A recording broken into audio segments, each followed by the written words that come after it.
Anything says reserved, you may sit down on. Oh, really? Here I go.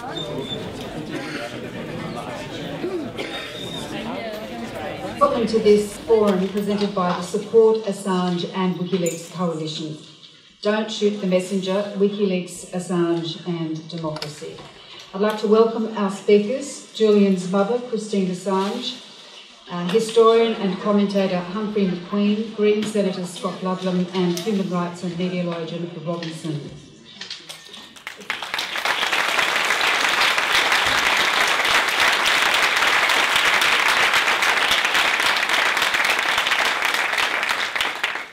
It's fitting that this forum is being held at the School of Journalism, the Australian Centre for Independent Journalism at the University of Technology in Sydney. Because whilst freedom of information is of interest to all citizens, journalists are very much the agents of that freedom. The public are entitled to expect us to prosecute inquiry on their behalf, to hold power to account. That's the purpose of the fourth estate in a democracy, and the onus is on journalists to take this responsibility very seriously. There'll always be a tension between those in positions of authority and power and those charged with calling them to account. That's perfectly understandable. What is unacceptable, though, is for the powerful to succeed in crushing a publisher because the organisation is a soft target and they think they can get away with it. I hope the forum will provide an opportunity for us to examine exactly what's at risk here. What are the implications, not just for Wikileaks and Julian Assange, but for all of us? Wikileaks has revealed abuses of power, of human rights, war crimes, and corruption in governments across the world. Many of these revelations, though not enough, it has to be said, have been published or republished by major news organisations around the world. Yet those organisations are not under attack by the US administration, which is determined to close down Wikileaks and put away its founder and editor-in-chief. It has forced international financial services organisations to block payments to the organisation in order to starve it to death. Our own government has failed to take a stand against the vilification of its founder and editor-in-chief, Julian Assange, and his political persecution. Meanwhile, he is fighting a separate legal battle with implications for all those who fall victim to one of the bluntest legal instruments to grow out of a determination to deal swiftly with terrorism suspects following 9/11. We have to pause and consider the cost to an individual taking on a lengthy battle of this kind. Big institutions and governments rely on wearing you down. They bank on the fact that you will run out of money. They don't. They have deep pockets. They are funded by millions of people like you and me. They're funded by our taxes. But returning to the business of journalism and leaks, Wikileaks revelations regarding our own government and that of the US have been referred to as embarrassing.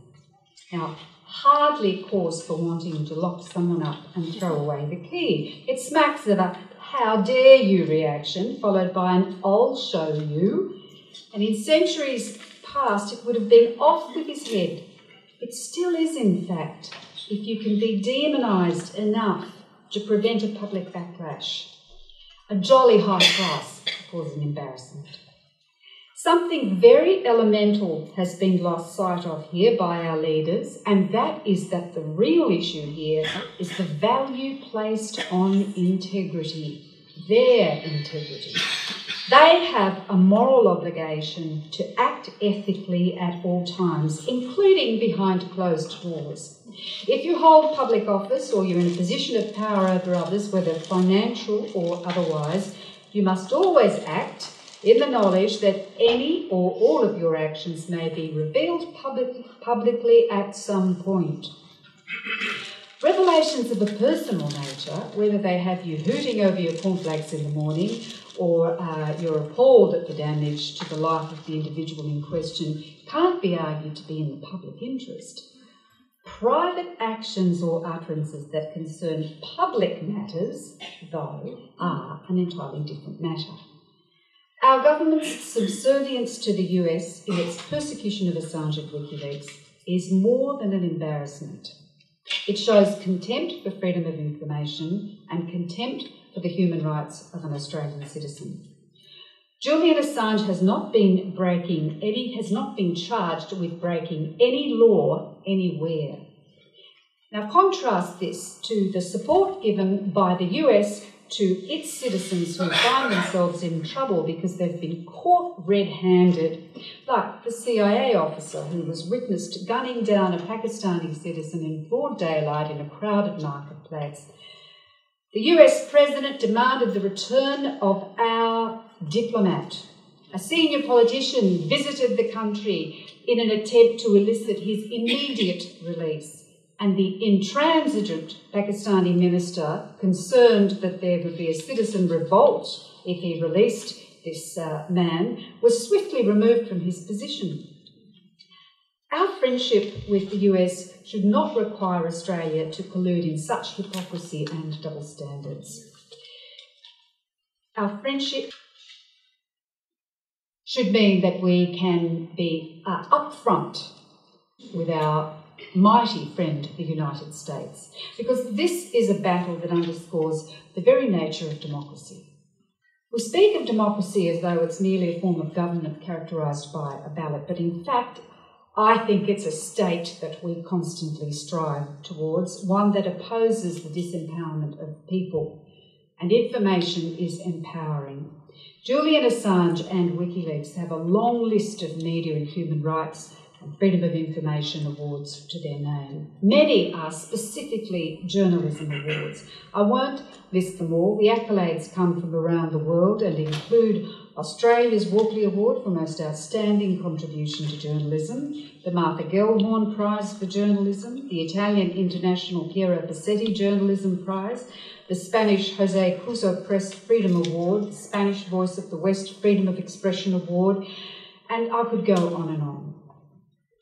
This free, small, independent publisher is being persecuted because it has dared to punch above its weight. Its entire raison d'etre to empower the people. We, as members of the public, are stakeholders. So the question that arises, what are we prepared to do about it? A production of Yes, Prime Minister is touring Australia at present, and a reviewer recently drew our attention to the premiere episode of the BBC series Yes, Minister, where Sir Humphrey is challenged by Bernard, who says, surely the citizens of a democracy have a right to know. And Sir Humphrey has to then explain to this novice that, in fact, citizens have a right to ignorance. For knowledge, he says, only means complicity in guilt. During the National Human Rights Consultation some years ago, I noted the significant numbers of people that raised the importance of responsibility as opposed to the exclusive emphasis on rights. And of course they're correct. There's no point banging on about our rights if we're prepared to stand by and watch the rights of others being trampled on. Trampled on in this case because the person and the organisation he runs have made it their business to empower us. So the right to know comes with a responsibility to act. I'd like to start with Humphrey McQueen, who, as you know, is a historian, author and social commentator with many publications to his name that explore Australian society and the battles that have defined our democracy and forged our liberties. He's well placed to examine this battle to silence a publisher in the general context of how power operates, but also to comment on the critical role of the media in democracy. Humphrey McQueen.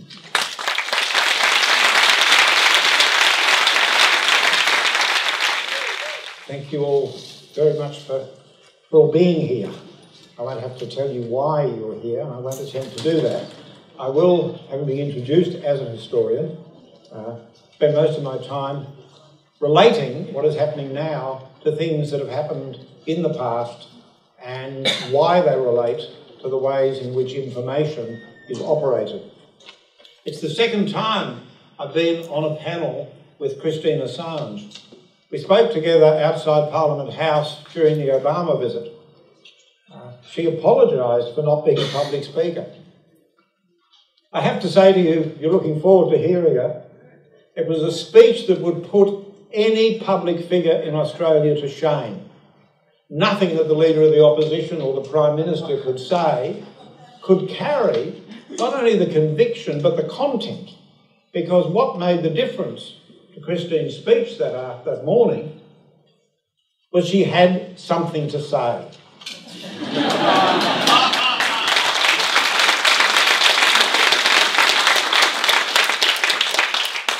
We also had speeches from a group, surprised us all, of Congolese.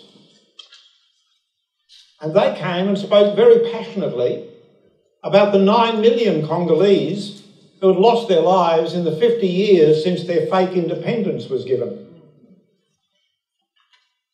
And they were there to protest about Obama and the US mining corporations in their country, that they were holding responsible for that.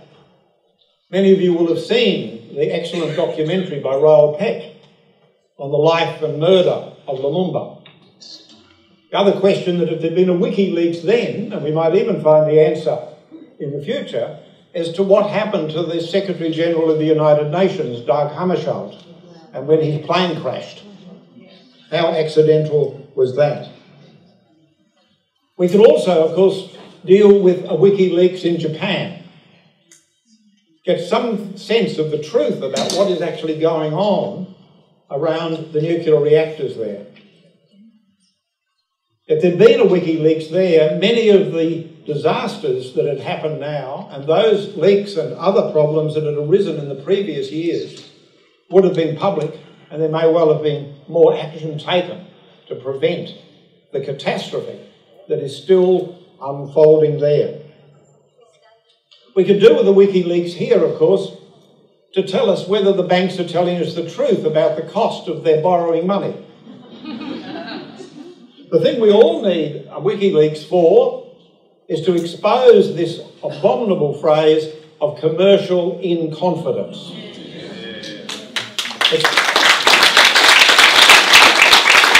Which we all know means corruption in the closet. Now, as I say, I'm not going to take up the particular legal issues about this. What I want to do is to go back and have a look at how things have changed in the last couple of 100 years. Because throughout all of human history, the 1% have struggled to make sure that the 99% couldn't read or write at all, let alone read what Wikileaks has revealed. The church used Latin. The Russian Tsarists used French against their own population. When John Wycliffe tried to translate the Bible into English, he managed to die before they got to it, but they dug his bones up and burnt them anyway. They were probably pretty convinced that he was in hell, but they do the little bit extra that they could. Slaves in America were flogged if they tried to learn to read. But the important thing again is that the slaves resisted. They used what was available to them, which was again the Old Testament, to write hymns of protest. Let my people go and roll, Jordan, roll. But it wasn't only the Holy Inquisition that tried to stop people knowing what was going on in their world. No less than the president of the Royal Society, the chief scientist in England, announced in the 18th century that, I'll quote, giving education to the labouring classes of the poor will be prejudicial to their morals and happiness. It would teach them to despise their lot in life, instead of making them good servants in agriculture and other laborious employments to which their rank in society has destined them.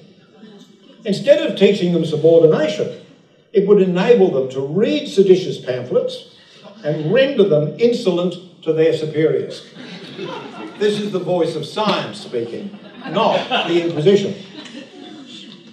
Now, Marx, when he was writing Capital, used the evidence that had been collected by the factory inspectors when they interrogated teenage boys working in these plants 6 days a week, 12 and more hours a day. They asked Jeremiah Hayes, aged 12, what a king was. He wasn't a complete ignoramus, Jeremiah. He said, a king is him that has all the money and gold. But he was a bit confused beyond that because he said, a princess is a man. William Turner was asked where he lived, and he said, I don't think I live in England. Perhaps it's a country, but I didn't know before. Another man at age 17 had been to church where he'd learned that the devil is a good person, but I don't know where he lives. Marx had some idea of where the devil lived, because shortly over the page, commenting on the state of miseducation and the abominable condition that these English young people were in, he said, late at night perhaps, Mr. Glassblow in Capital, primed with port wine, reels out of his club homeward bound, droning idiotically, Britons never, never shall be slaves. And of course the Britons had decided that for themselves. And like the slaves in America, they set about to teach themselves how to read. And there was a wonderful document called The Bad Alphabet for the Use of the Children of Female Reformers. Now, when I went to school, I was taught A is an apple with a bite taken out, A says up. These children were taught to say this. B is for Bible, bishops and bigotry. K is for king, knaves and kidnappery.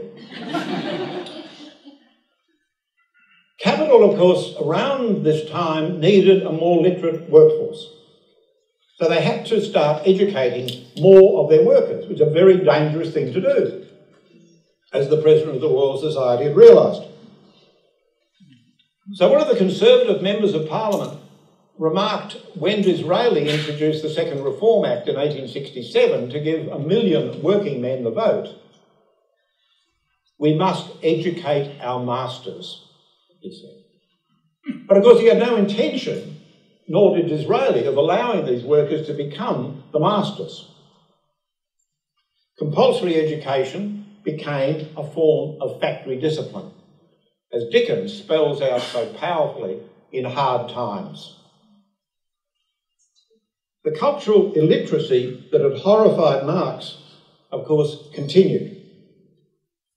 But it was now up against the self-education of workers and the autodidacts who taught themselves to become leaders of the working class movement and in socialist groups.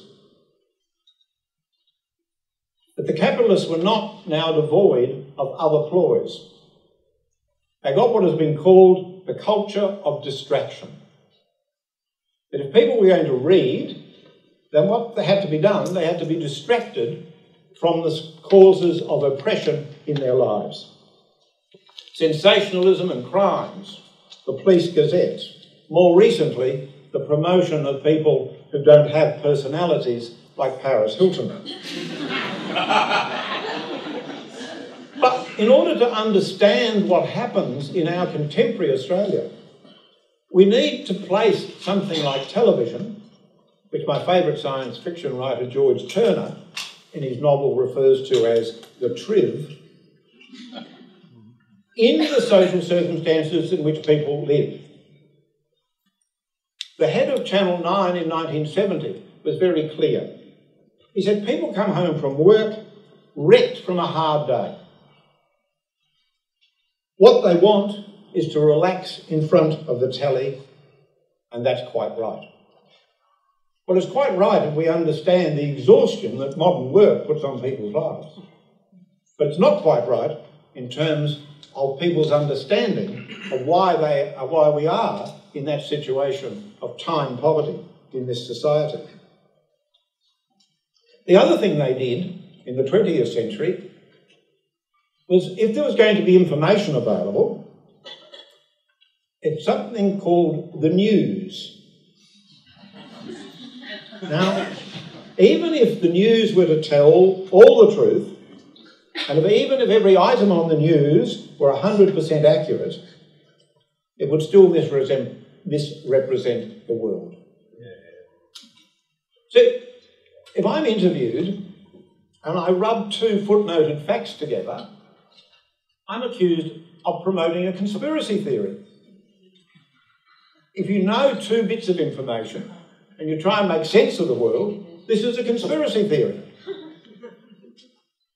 So we have to ask ourselves here, what is it that the news is trying to do? If you'd listened to every news bulletin every quarter of an hour now, not 3 or 4 times a day, but every quarter of an hour, or indeed you can have news round the clock. If you listen to it, every bit of it, what would you understand about the causes of the current global economic catastrophe? Nothing. Your head would be filled up with scraps of information that really couldn't matter less. What we need are ways of understanding what is in the news, what Wikileaks reveals to us and is then filtered out and put into the news. Unless we understand the dynamics of capitalism, why it's got itself into this situation and why it could never do anything else, then all these bits of information are not going to be of any use to us in determining what we're going to do to fight back. Now, in conclusion, the difference between interpreting the world and changing it. Sometimes I hear people putting these up as if you could have one or the other. In every aspect of life, whether in science or in politics, the two things have to go together. The way we interpret the world is by changing it. We work on it, we do something to it, we have an experience, and then we get some sense of where we're going to. And the reverse is true. In interpreting the world, we need to be able to change it. The two things are not one or the other. The second point I want to make in conclusion is in relation to the Pentagon Papers and the discussions that have been made comparing that and Wikileaks.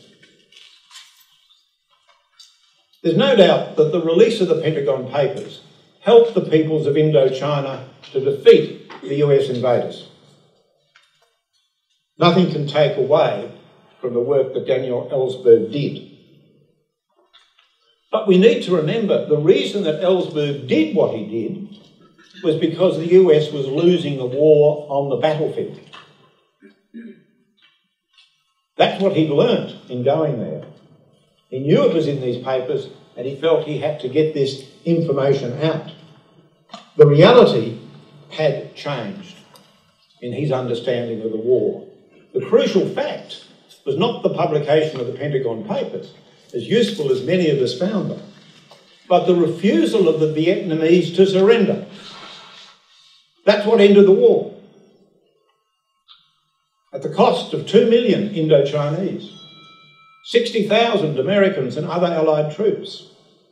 It was that armed struggle that changed the world in Indochina, and indeed, in many ways, changed the world generally, because it showed that even the US, the greatest power on earth, could be broken and driven into the sea.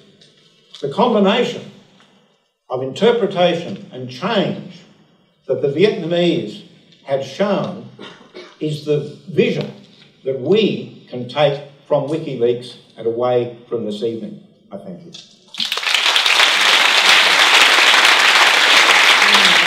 Senator for Western Australia.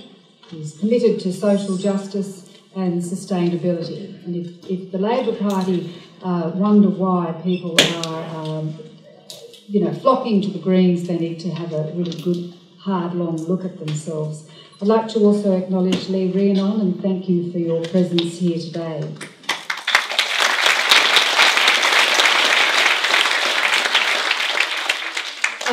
Scott's many contributions is the introduction of legislation to require parliamentary approval for sending Australian troops to war and efforts to review our terrorism laws. He's the Greens spokesperson, among other things, for communications and legal affairs.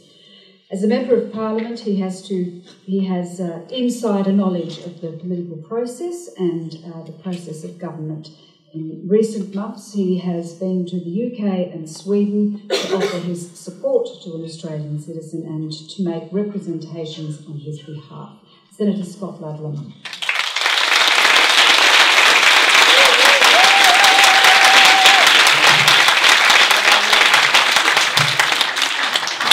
Look at all of you. How many people are outside who couldn't even get in? Hello to you all. Hello to the internet, because I think the internet is here. I believe we're live streaming and people are certainly tweeting the hell out of the event. So if you're watching this from outside the building, we don't even have room for people to sit on the floor, so they're spilling out the doors. I don't know what time it is in London and if Julian or any of the others are watching, but maybe can we just give them a quick shout out? Hello? You've got a lot of supporters down here in Sydney.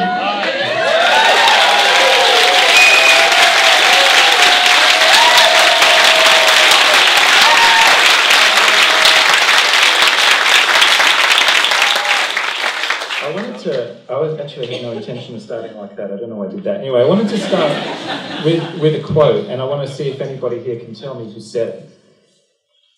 The quote is this: "We will tolerate dissent as long as it is ineffective." John Gorton. Who? John Gorton. Really?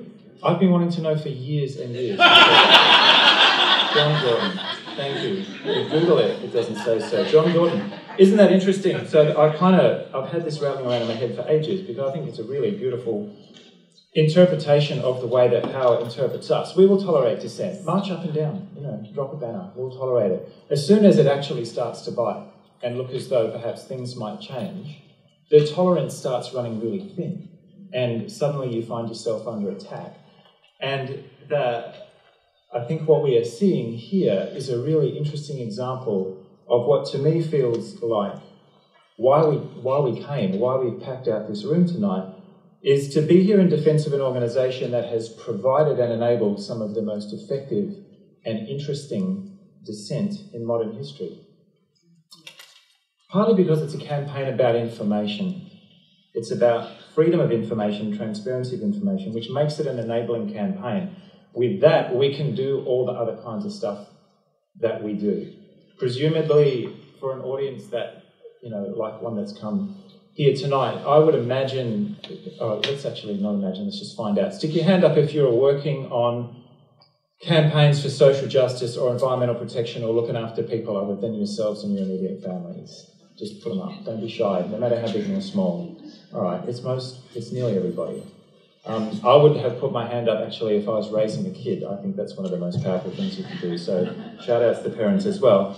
But the reason that we've come together is to act in defence of an enabling organisation, because without the freedom to publish, the freedom to read, the freedom to speak, none of the other stuff that we do is possible. And that, I think, it's not so much about the information itself, it's about what Tunisians did with it. It's about what Egyptians did with it. It's about what Sea Shepherds did with it. There's right down to very fine-grained environmental NGOs who are referenced in the Wikileaks, in the State Department cables.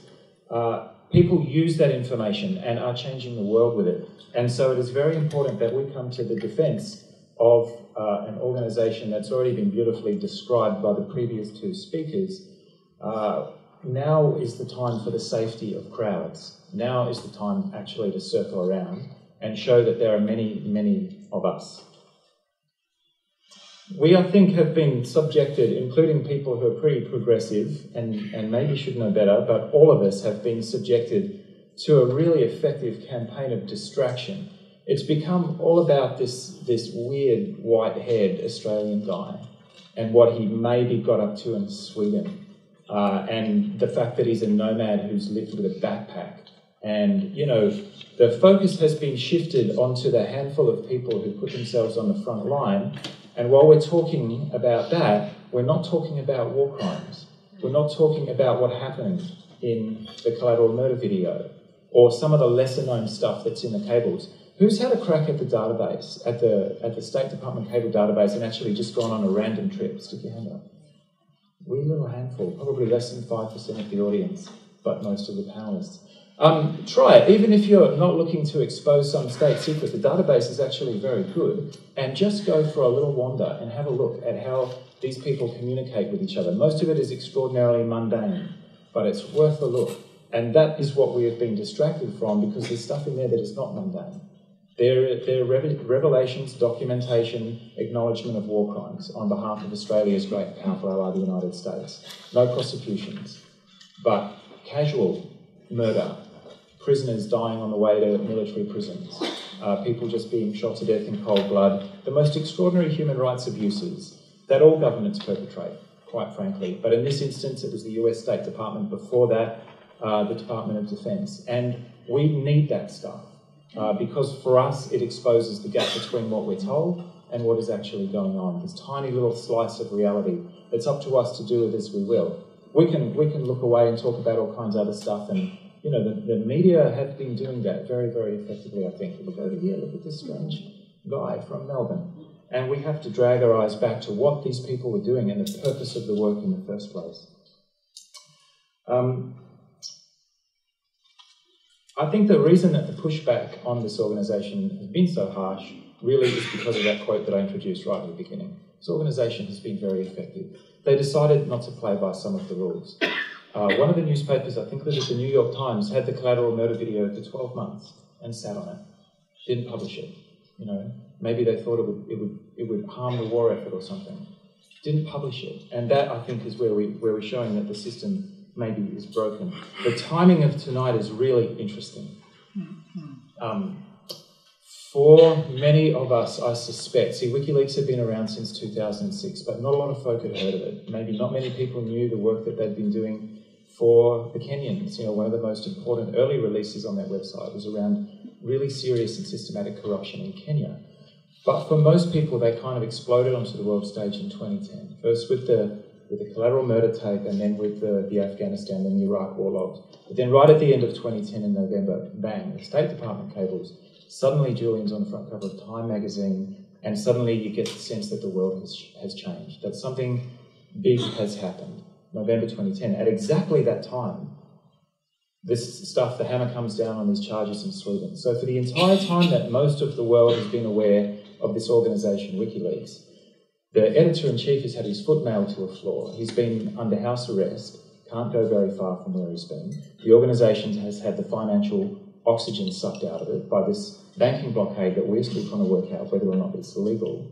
And that has been the status quo since the organisation shot to such enormous prominence. That is about to change. Within a matter of days, maybe weeks, that situation's going to change one way or another. And isn't it great that we're here tonight in each other's company of other people, look around, people like you who you maybe never met, except on the internet perhaps, who care and who turned up to this rather than doing all the other things that we could have been doing. Because it's all about to shift. The Australian government, so this is where we have a certain amount of agency here as electors and citizens of this country, if we have that good fortune, to hold our government to account. Our government has a unique responsibility because Julian Assange is an Australian citizen. So we couldn't be doing exactly this kind of work in any other country in the world because this is where he comes from. This is his passport. This is his citizenship. And so we, through our government, have a duty of care to make sure that he's protected and offered the maximum diplomatic, legal, consular support that he can be. And quite frankly, since I've been working on this, which is not all that long compared with some here, the Australian government has done just a small amount above stuff all, the absolute bare minimum to get away with basic condemnation.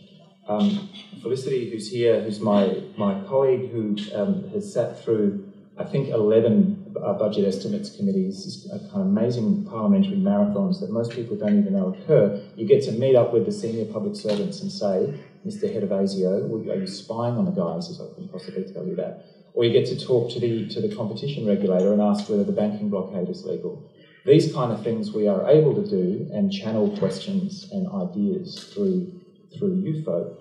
And what we noticed from the stuff that we were asking this last week compared to the stuff that we were asking a year ago is that absolutely nothing has happened. The Australian government basically is perfectly stationary and motionless. And there's complete inertia that, apart from a couple of really unwise and unguarded statements on behalf of the Attorney and the Prime Minister at the end of 2010, nothing at all. And that is because the shove from us hasn't yet hit the pain threshold. They know we're there.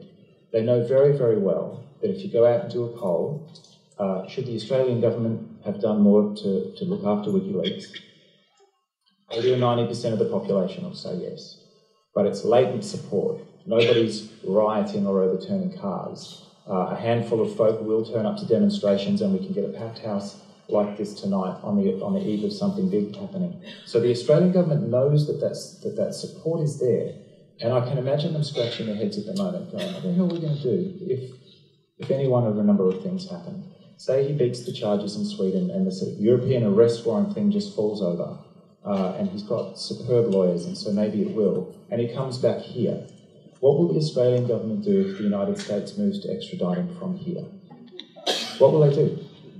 Actually, well, they'll have to do something, because at some point they're going to have to say yes or no. And that yes or no will be determined by you. And I'm not being melodramatic, because it really will.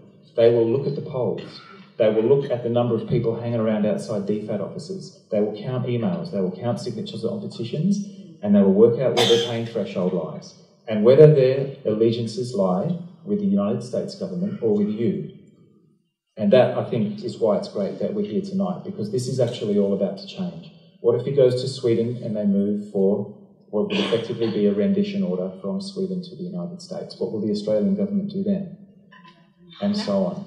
So we've had this year or more of stasis, so that the whole time that this organisation's been prominent and in the forefront of our minds, that's been the status quo, and the Australian government's been able to just kind of back away a little bit from the microphone and hope that nothing too dramatic happens. But some dramatic things are probably about to happen. From some of the more unhinged commentary from really senior administration and Republican figures in the United States, the world is unsafe for organisations like Wikileaks. The rule of law, which we just rely on because it's the ocean that we swim around in, is really at risk. Not just in Australia, where I think we still have a lot of agency and a lot of safety to go about the work that we do here. But our friends and our fellow campaigners in the United States actually are facing what looks to me like increasing authoritarianism of a regime that is increasingly edgy and unsure of itself and its ability to hold on. And that is, I think, something that we need to really fight back and remember what it is that we're trying to protect here. And that's what I mean, I suppose, about the safety of the crowd. If one stands up, we're really easy to pick off. So we all have to stand up. Hands up if you've got a MasterCard account. If you don't want to be identified, we can turn the tape off. Hands up if you've got a Visa. Okay, not bad. Hands up if you've ever used PayPal. God knows why. Yeah, okay, quite a few. So all of you just extended your power, if you choose to, beyond the democratic domain into the financial domain. We've met with, I am a MasterCard holder, so we hauled this poor fellow from MasterCard in to Parliament House the other day and asked him what the hell they were doing with this financial blockade on a publisher more than a year after this blockade came down. It was a really interesting conversation. I can't disclose what he said. So why don't you ask him? Write a letter to MasterCard. Say, excuse me, don't use the word consumer if you can possibly help it. I think it's a revolting word. We should shove it into the same place we shove commercial and confidence. But I'm using your services, was pretty happy with them if you were, and you've actually removed my freedom to deal with a legitimate organisation that hasn't been accused or convicted of a crime in any country. What on earth are you doing? Is that even legal? Should I write to the competition regulator? Or will you just lift the blockade and be reasonable? There's 20 minutes. Really easy. Who's going to actually do that? Come on. Let's give that up. Somebody said Amazon? Take your pick.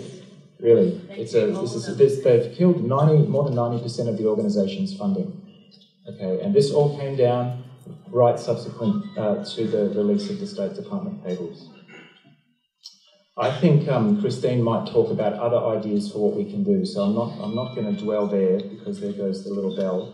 apart from to remember that government is not a monolith, and maybe that's another thing that you can tell when you're reading these cables and poking around in the entrails of how governments actually are. They're people. They're just people. Most of them aren't even bad people. You know, systems and structures can make good people do some pretty terrible things, but most of the people that we're dealing with don't want this guy to go to jail, and most people inside the public service, you know, Canberra's actually a pretty lefty town, think that it's the greenest city in the country. Really think that what this organisation has done is powerful and important. We have allies everywhere, but we're not speaking up yet. And so I think what we're doing tonight really is calling time that we're going to need to speak up, and probably really soon, because things are about to shift and nobody really knows in which direction they're going to go. I'm going to wrap it up there. I love the idea of Humphrey's seditious pamphlets quotes. Does everybody get a seditious pamphlet on their way in? Please take your seditious pamphlet on the way home. If none of them appeal to you, print your own. You know, that wasn't a joke, hey. We've democratised the publishing industry. Okay, if you've got a few $100, you can be a publisher. Actually, you can just scan it and be a publisher for nothing these days. So publish. You know, don't wait to read this stuff in the New York Times, because what else are they sitting on if they sat on a video like that for such a long time? Thanks so much for coming, and we'll see you down the trail. Really, thank you for coming. Many of you, most of you, all of you will recognise Jennifer Robinson. Jen is a London-based human rights and media lawyer who's been advising Julian Assange and Wikileaks since the beginning of this ordeal. In working with Jeffrey Robertson over the past 5 years, she's acted on many high-profile matters that have come before the British courts and the European Court of Human Rights, in particular in free speech and freedom of information cases. She was a university medalist in law and a Rhodes Scholar, and I have to say it's inspiring to see a high-calibre, disciplined legal mind electing to work in the area of human rights rather than availing herself of the boundless opportunities, I'm sure, to make truckloads of money by shoring up the power imbalance in society. Another area in which she's been active and outspoken is in the fight to defend the human rights of the West Papuan people against those for whom human rights have no value.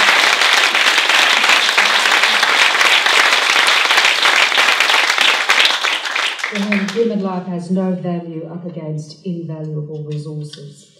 She was present at the recent UK Supreme Court hearing that will determine whether Julian Assange is extradited to Sweden. She was also present at the pre-trial of Bradley Manning, where Julian was mentioned, so she's well placed to shed light on the possible implications for Julian Assange. Jennifer Robinson.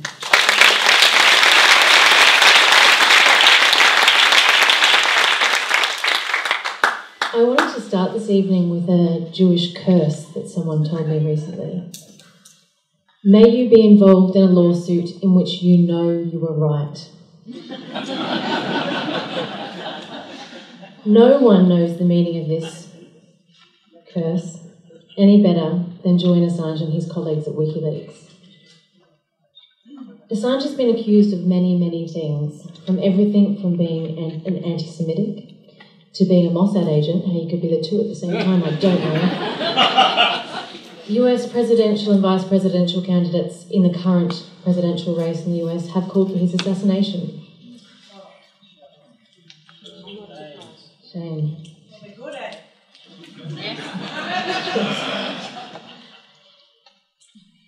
Lawsuits which threaten his liberty and which threaten the ongoing contribution and activities of Wikileaks.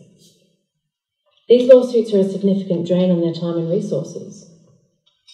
Assange faces potential extradition to the US to face criminal prosecution for his publishing activities protected by the First Amendment. Wikileaks is being financially strangled, cut off from supporter donations, from your donations, by a worldwide financial blockade by the biggest financial companies the world knows, Visa, MasterCard, PayPal, and others, and of course Bank of America. All of these cases are based on false allegations of illegal conduct. And yet, if extradited to the US, Julian may face, and is likely to face, in the event it happens, years in federal prison while we fight that battle, if necessary, to the Supreme Court, where he will win. But what happens in the meantime? Meanwhile, the financial companies continue to prevent you from donating to Wikileaks. Prominent academics agree with us that there is no legal basis for that blockade. They claim Wikileaks either acts in breach of law of any jurisdiction in the world, they don't care to specify, or they encourage the breach of law. I'm going to come back to that point. But what these private companies are doing, they are achieving what the government could not do themselves because of the First Amendment. They are effectively censoring WikiLeaks. In November 2011, they shut down publishing activities because of the financial blockade. They do not have the resources to continue. If the government were to implement that kind of ban, it would be challenged constitutionally. But instead, we have these massive private corporations imposing what is censorship. And what do we do to remove it? It requires coordination of lawyers in multiple jurisdictions around the world, intense financial, empirical analysis of the transactions involved, technical and legal analysis of the transactions and the terms of service. This is a huge job. It requires resources and time, but particularly resources that WikiLeaks simply does not have. And why? Because of the blockade. Each of these cases go to the heart of our democracy. They strike at the heart of free speech protections that are designed to ensure that those in power are kept accountable. When this event was billed this evening, I was told that I would be needing to update you on the Supreme Court hearing in the UK and Julian's potential extradition to Sweden. And I won't disappoint, so I will give you a brief overview, but I'd like to focus more on what we can do about the financial blockade and Julian's potential extradition to the US. Because as you know, and you will have seen in the news, 2 weeks ago, we had a 2-day appeal in the Supreme Court, which is Julian's final appeal against extradition to Sweden. That case is not about the facts of what happened in Sweden. It is a purely technical matter about the validity of a European arrest warrant and the way in which the framework decision at the EU level is interpreted. It is at the level, it is narrowed to a point where we're at very technical arguments. What that will mean, if Julian loses, is that any person can be extradited from the UK to anywhere in Europe without charge, without evidence, by any prosecutor anywhere, and without proper judicial oversight. These are the kinds of laws we can thank 9/11 for. But irrespective of the outcome, we expect a decision any time now, any time in the next, potentially, month.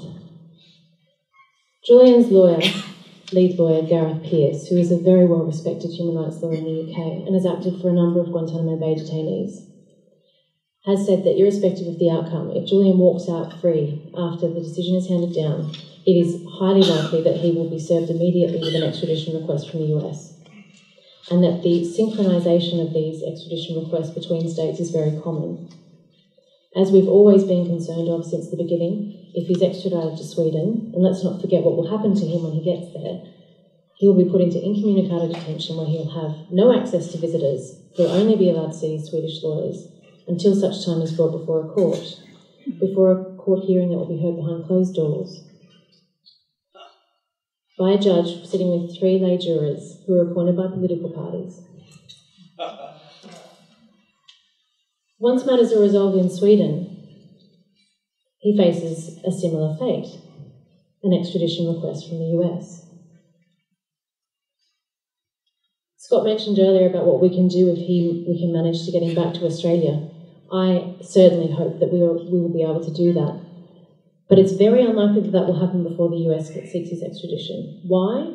Because once he's back here, it will come between the US-Australia alliance and you and the electorate. Our politicians will be faced with a choice they face now, but they aren't feeling it firmly enough, which is between losing their seats and extraditing him to the US because Australians will not stand for it.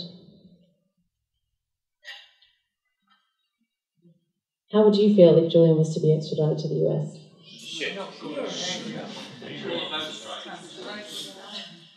I won't repeat the expletives for those watching on the internet.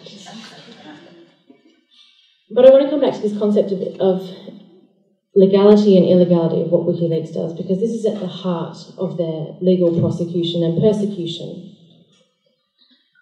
In a democracy, as we've heard earlier, free speech is essential. And we have laws that protect free speech and protect journalists and journalist sources in order to ensure that the sorts of information that we've received through Wikileaks in the public interest that demonstrate the wrongdoings of those in power will continue to be released to journalists. Because if we don't have that protection, then people, knowing they'll be subject to prosecution, aren't going to share the information, and it undermines the entire system. I did a little survey of my class of students here in Australia, a public perception test of what they thought of Wikileaks, and quite a few of them actually said, well, what they're doing is illegal. I think we need to do a little analysis of legal free speech, legal protections. First of all, journalists have a duty to protect their sources, and this is an inherent part of the right to free speech. Why do you think the US government has said that Wikileaks has published material it has received in breach of US law? Because the initial disclosure may or may not have been disclosed in breach of law. Once it's received by a publishing organisation or a journalist and they publish, that publication is protected by law.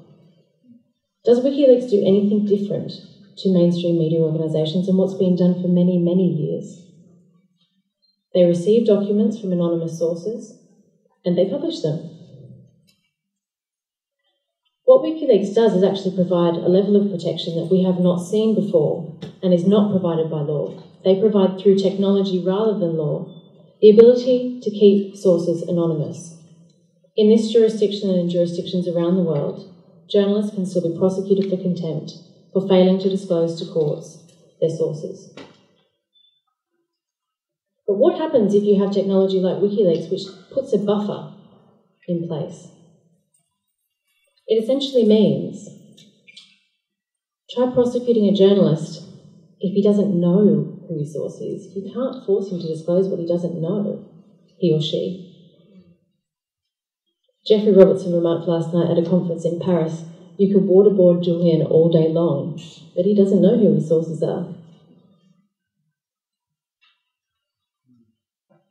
Wikileaks does nothing different to what other media organisations have done before, but they do it better, and they do it safer. So why this allegation of illegal conduct? Prominent academics around the world would agree with this analysis. The publication of documents received from sources, irrespective of how that material was gained, is protected by the First Amendment. So what basis would Julian be prosecuted for in the US, people say? We know for a fact from FOI documents that the criminal investigation announced by Eric Holder from our own ambassador reporting back to our government is unprecedented in scale and size. Unprecedented. The US government has been actively investigating ways to prosecute Julian since December 2010 and are refusing to rule out prosecuting him, refusing to give us any information. What we do know is what I saw in the Bradley Manning hearing just before Christmas. Bradley Manning is, of course, the alleged source for Wikileaks documents. And I think Australians need only look to how he's been treated in US prisons to understand what may happen to Julian if he ends up in the US. Bradley Manning has been subjected to inhuman degrading treatments in breach of international standards, causing international outrage. In the US just before Christmas, it was Bradley Manning's committal hearing. His lawyer, his defence lawyer, Mr. Coombs, stood up in opening and sought to recuse the investigating officer. Why? Because he was an employee, he is an employee of the Department of Justice. He sought to recuse him on the grounds that the Department of Justice had an ongoing criminal investigation into Julian Assange. Therefore, his employer had an interest in Bradley Manning making a plea bargain in order to criminally implicate Assange.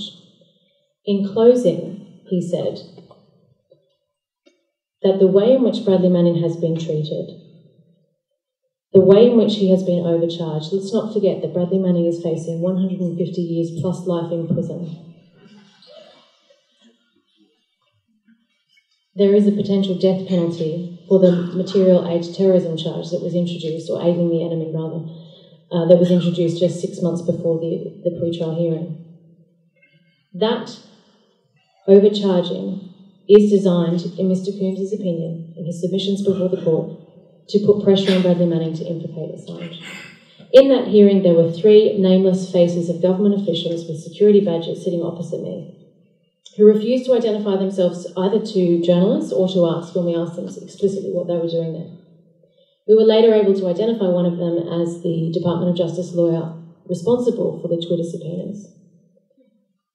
I had a rather interesting run-in with the US Attorney General, accidentally and by surprise at Sundance Film Festival.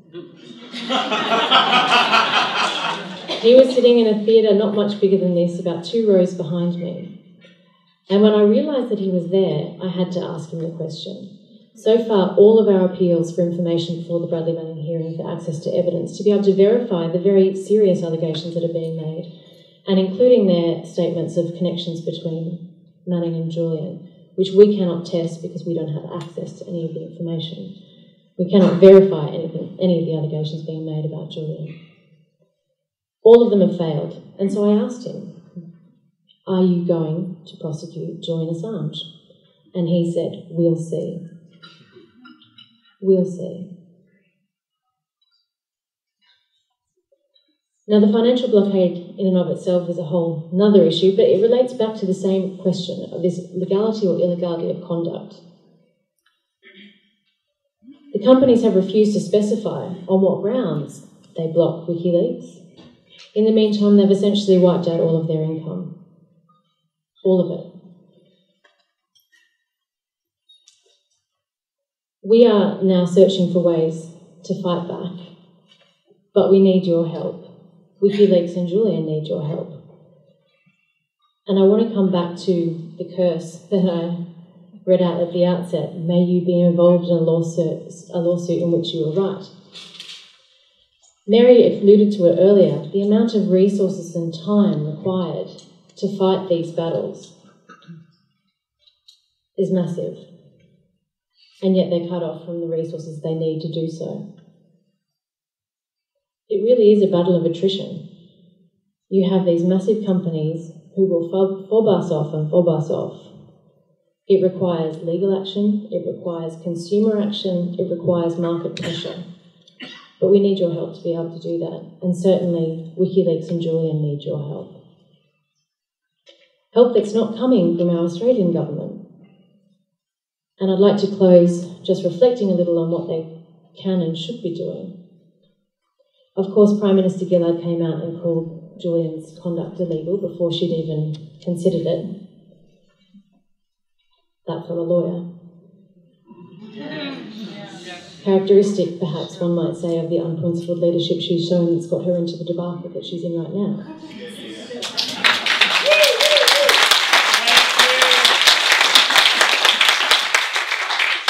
Robert McClelland threatened to cancel Julian's passport, and I'll never forget that day because I was actually sitting with Julian at the time, and he said to me, Jen, they're going to cancel my passport. And imagine, this is at the time when you've got a Pentagon task force, you've got threatened arrest warrants from Sweden, you've got everything else going on. And I said, what, they're going to cancel your passport? I said, no, what? No way, that is not my country. And he actually had to show me the computer screens for me to actually believe that our Attorney General would say that. That our government would be so quick to accuse. Shame, exactly. Our government would be so quick to accuse rather than to support an Australian citizen in trouble abroad. And we literally had a serious conversation about whether Julian ought to apply for refugee status abroad. First ever political refugee from our country going to another country.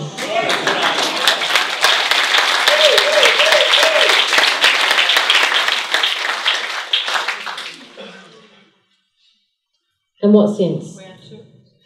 Thankfully, Kevin Rudd told both Gillard and McQueen to back off, as he quite rightly should have, that it was his domain. But what are our rights? What are our consular rights as Australians? What are my rights? What are your rights? What are your brothers, friends, husbands, cousins? What happens to you abroad, if anything happens to you? Think about what happened when Schapelle Corby was arrested. Our Attorney General sent lawyers on the government's behalf to sort out her defence. When the Bali boy was recently arrested and admitted to the drug charges that he was subsequently convicted of, our Prime Minister called him up personally to offer her personal support. Well, I think it's actually quite nice of her to have done so, but what has she done? Let's think about equal protection. As a matter of rule of law and equal protection of Australians, what does that mean? Nothing. Julian needs some pot to smoke and then she can send him some. I don't know if anyone heard that, certainly not over the internet, but a suggestion from the audience that Julian ought to smoke some pot and get convicted of it, and then maybe she'll help him. But I leave that with you.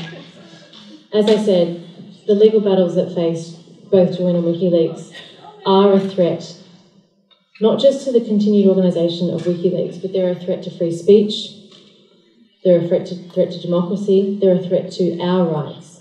And not just here in Australia, but everywhere. But here in Australia, we can make a difference. He's Australian. Stick up for him. It is the Australian way. Give him a fair go. Thank you.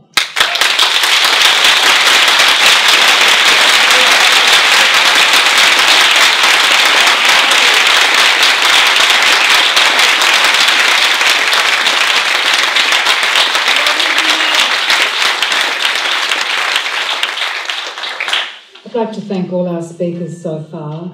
Sitting patiently through all this, of course, is Julian's mother, who has travelled to Sydney because you are all here. Naturally, Christine Assange is determined to ensure that her son is treated fairly, and she's pulled all stops out to ensure that misinformation is corrected and that the Australian government is challenged to meet their obligations to protect an Australian citizen.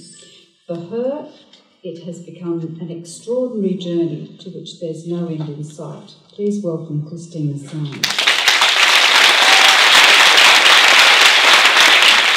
Initially, Julian and I were talking about the world, as we often would, and what would change. What would it take to change the world? And Julian said to me, well, I think that only two things will change the world. The way that it's going, the way the power balance is, the suffering of people. Either a huge accident of some kind, like a meteorite or a global catastrophe, or technology. And the technology was the Dropbox for Wikileaks. Initially it was just to help the third world. That was why he set it up, to help the third world, to expose the dictatorships of the third world. He had no idea that he would get a drop from America. That came as a complete surprise. The time that everything really changed for me was on August 21st, 2010. I was sitting in bed watching a movie and the phone rang. At the other end of the phone was a foreign voice who said, "How do you feel about the fact that Julian's been charged with rape?" And my instinctive reaction was, he wouldn't do it. And the second reaction was, he's been set up. That was an instinctive reaction because of WikiLeaks. But for me to help Julian, it had to be more than just a mother's instinct that he was set up. I knew I wouldn't get the truth from the mainstream media. As others have pointed out, it's all Kim Kardashian and Paris Hilton. And then they launched on dirty socks and white hair and cats and all the rest of it, the attempt to smear Julian. So I did what investigative journalists should be doing. I dug around for the facts, and it was like slipping through a wormhole. If you've all seen Doctor Who or Star Trek, I'm not quite sure where that one comes from, but going through from one reality that I believed was this, through into a shadow reality of the corruption of power. It's a very frightening journey, and I can understand why people don't want to look at it. It's looking into the abyss. But Wikileaks took the mask off power, and power is very, very angry. But I think what's happened is that the reaction of power has exposed them more than even the cables. Wikileaks shone the light and we saw the cockroaches.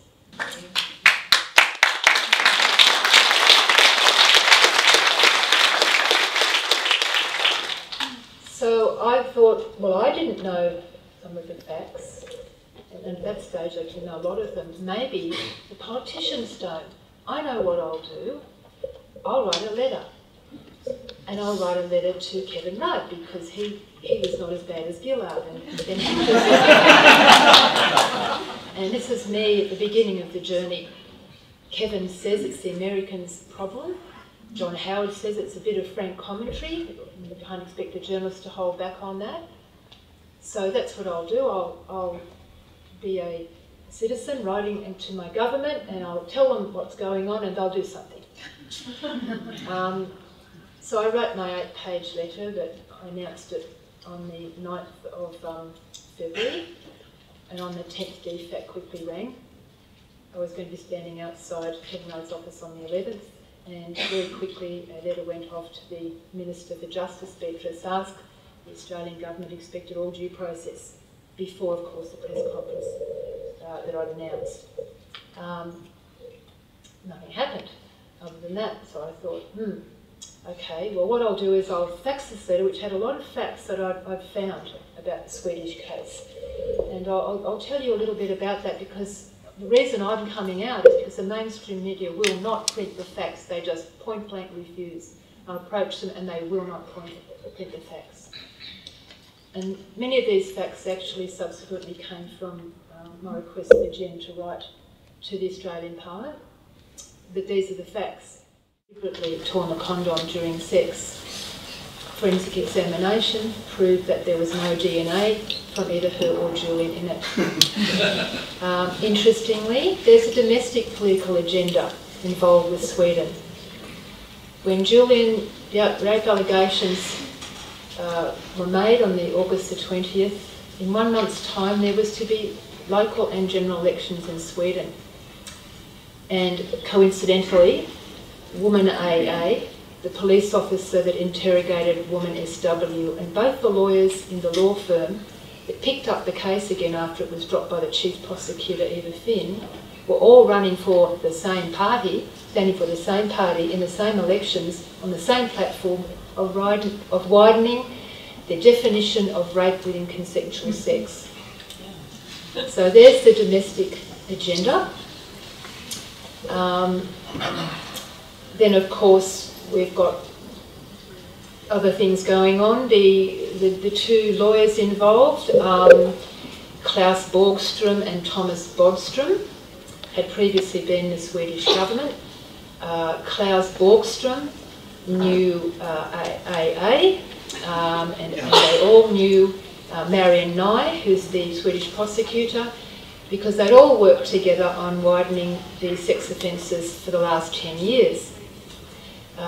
Thomas Bodström, the partner of the women's lawyer, had in 2001 signed off on CIA torture flights for 2 Egyptian refugees who were tortured in Egypt and subsequently found to be innocent. And in 2003, Sweden had to pay up compensation and was denigrated by the UN for that.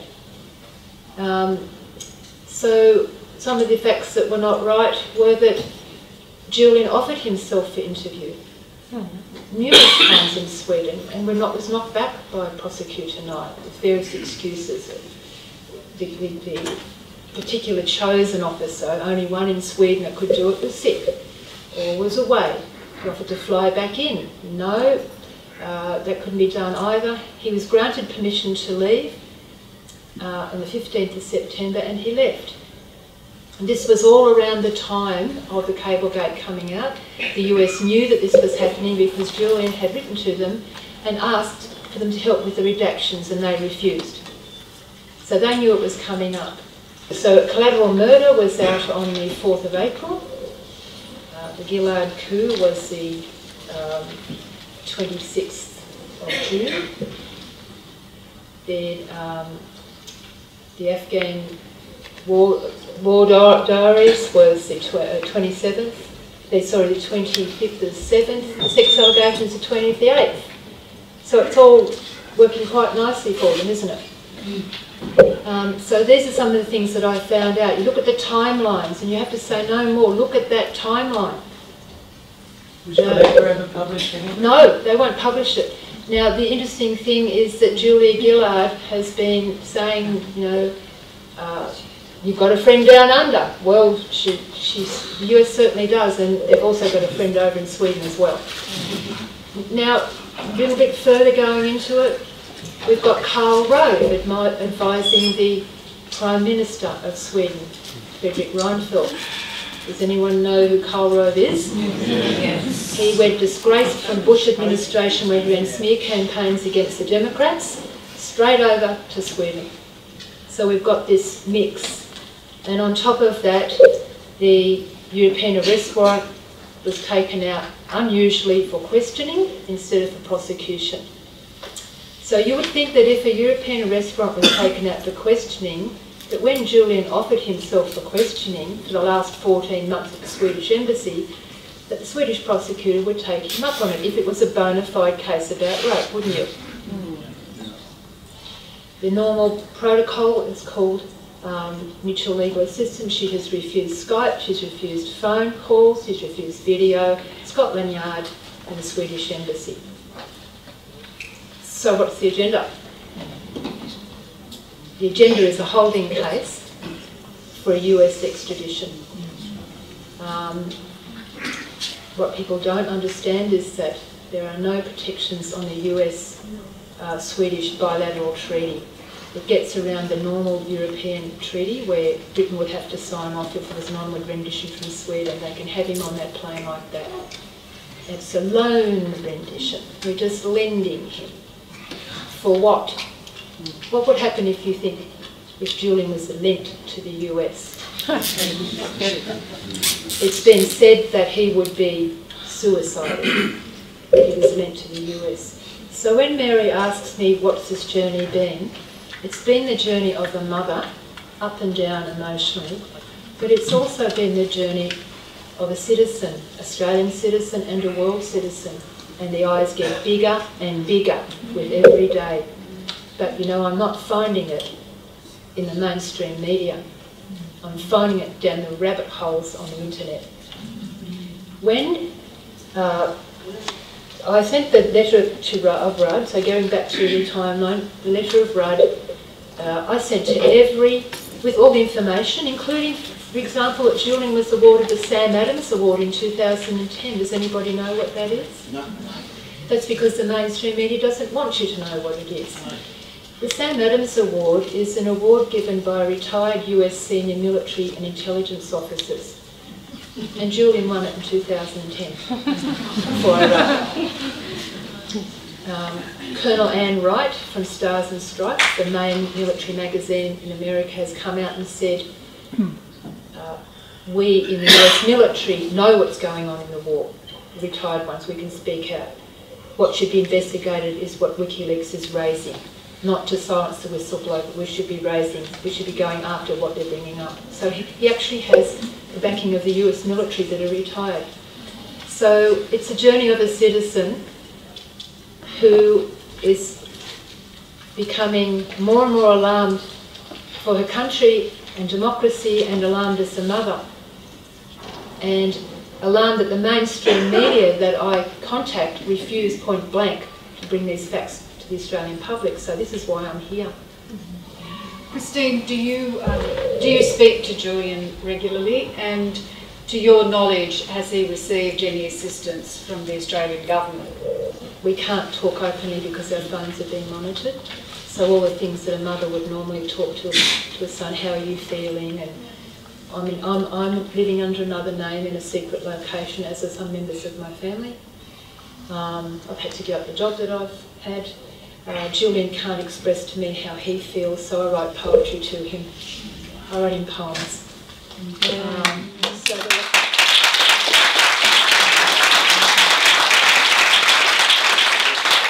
Have the government, to your knowledge, have the government offered him any assistance? No, they've offered him absolutely nothing. He's been given a little bit of consular assistance, like the equivalent of Tim Tams in a France. But they've brought up the Wikileaks amendment to make sure they can spy on me as well as him now, and all the Wikileaks people that are trying to help. So going back to the letter, I thought, okay, nothing's happened. I know what I'll do, because the letter was full of all this information. I'll send it to every member of parliament, and someone will do something. So off it went to every member of parliament, all the senators, all the MPs, and I actually did get a bite. I had a couple of the Greens straight away. We're right there with you, and they had been standing up all along. And the reason I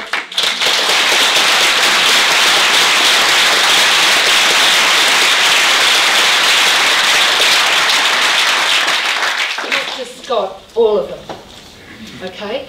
And I thought there might be some hope, because initially in December there was what was termed a backbench revolt going on against Gillard's comments, and a number of quite senior senators and ALP ministers had spoken up and said that Wikileaks should be defended. It's a democratic issue, and they've been since.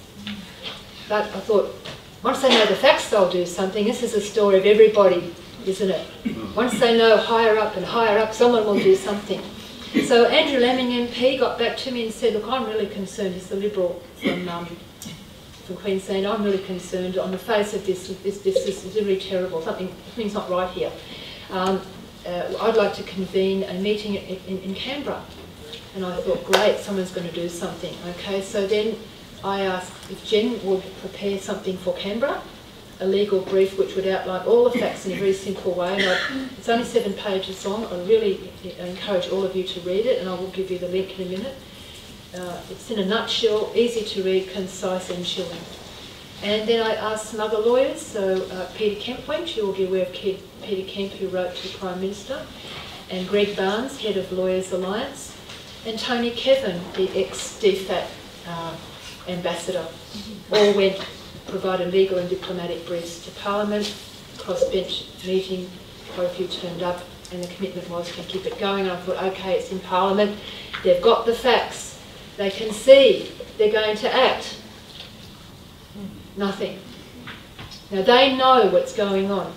So I thought, okay, they've got the facts. So what I'll do, I'll get all the briefings and I'll email them back out again to all MPs. So all the MPs can read all the briefings and all the senators can read all the briefings, and then they'll do something. Nothing.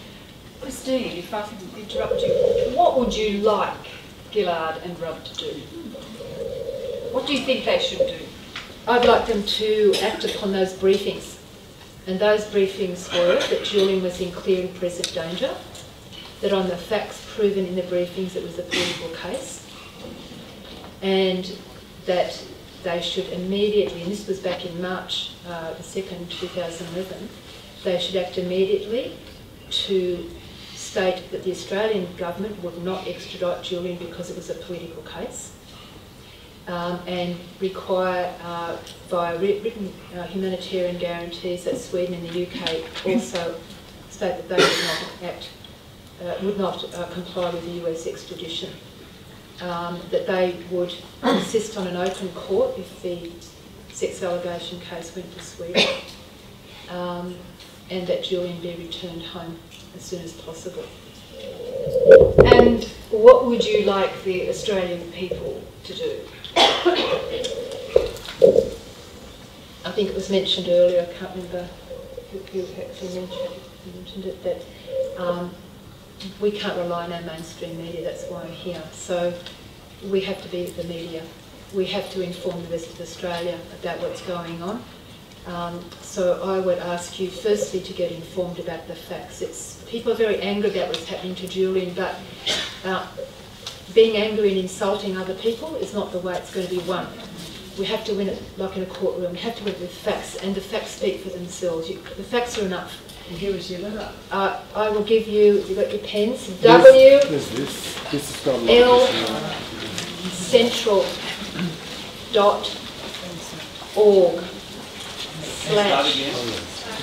It's on the flyer, it's on Oh, everybody's right, the chair. flyer's got it. Thank you, people.